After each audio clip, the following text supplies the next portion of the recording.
Greetings, my fellow YouTube nurses. I want to say thank you everybody for following me, subscribing, hitting me up, dropping comments, subbing, and all that good stuff. I want to say thank you, and can we get to the nitty gritty?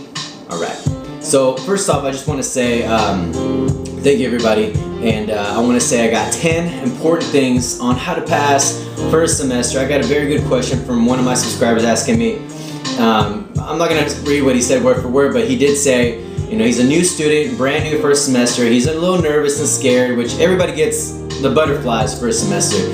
And he was telling me that he's a little nervous because a lot of people get all gung-ho, ready to go, and then once they hit first semester, they start failing. They're not keeping up with homework. They're not doing very well. So I want to start off with 10 things. First thing, I just want to start off and say Happy Nurses Week. Everybody, hopefully you guys are doing well. And thank you for hitting up that nurses video that stuff nursing students say. I just had fun with it, so I'm glad you guys are enjoying that video.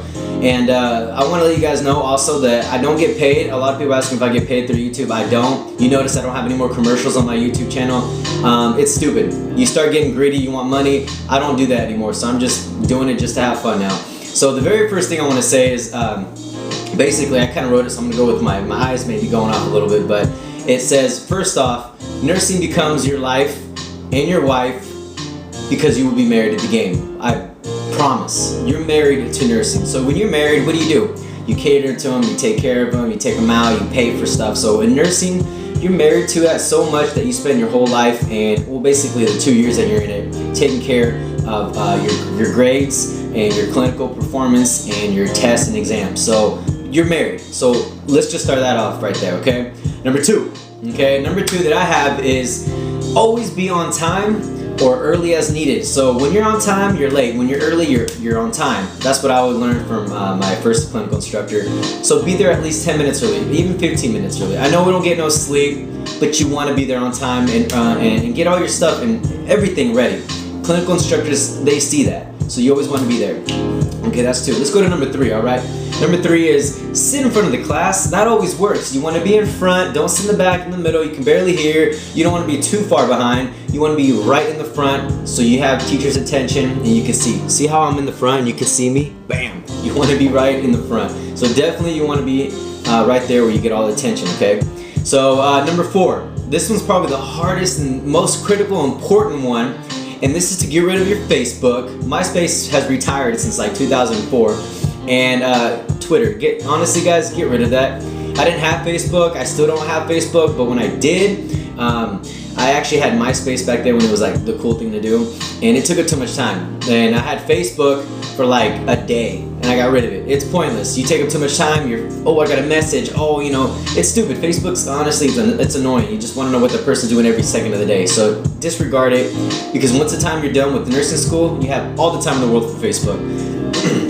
So don't use Facebook. Get rid of it, guys, because nursing's more important. Like I said, you're married to the game, okay? So fifth one that I have is be as organized as can be. I'm talking about get your little sticky notes on each book, on each chapter. Get your notes, highlight them, get your highlighter with all your pens, and make sure that you have everything organized. All your books, a good backpack, not the stupid rolly ones, but if you have a back problem, I understand. Take one of those, but just get a regular backpack where it's big enough to carry all your books. You know your Lewis book's like this big. It's like a door stopper. So be as organized as can be. I can't emphasize that any more than I can. So this is another important thing that I have is number 6 is hold back from partying or going out. Yeah, I know you get phone calls. I know you get people saying, hey, let's go to the bar. Let's go hang out here. Let's go to a party. Yeah, we're going to go get, yeah. We can't do no drunkenness, nothing like that. You don't want to get wasted. Hold on, I got to play this music. You don't have time to do none of that. So definitely hold back from partying, refrain, because once you're done with school, you will be the one to party as much as you want. Okay, so let's go to number 7. I kind of threw this as an extra because I like the number 7. Is pray to God, be humble, don't forget where you come from, and like I said, I always say this and emphasize it all day, every day. And that is Philippians 4 verse 13. I can do all things through Christ which strengthens me. Now if you pray and with His power, His strength, His willness, and his eyes to see, vision, His heart for you to pump blood through your whole body and to understand that you can't do this without Him. Now for anybody who's not Christian, Catholic, or if you're atheist, whatever, just everybody believes in something. So pray whoever you believe in. Honestly, that helps. And let's go to number 8, okay? Bam, let's go to number 8.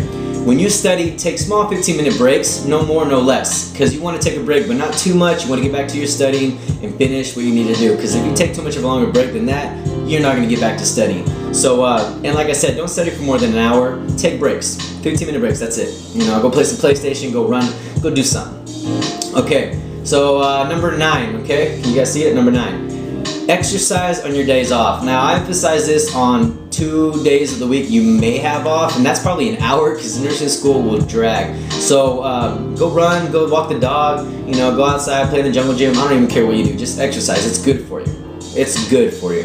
And the last one I have for you, last one, all right, y'all, 10, is show your instructors that you want to learn in clinical. That's the most important one out of all of them, just because if you go into school and you're showing them what you want, you're willing to learn, and you're putting your best foot forward, they see that. They want students that are willing to learn. So if there's a chance to do a catheter, maybe to do pass a med or whatever, put your hand up quick. Be like, yeah, I'll do it. You gotta be up there fast because they see students like that. They don't like quiet ones or shy ones, okay? I'll say it again. They don't like shy individuals. So put your best foot forward, go in there, follow those 10 steps. You will pass first semester.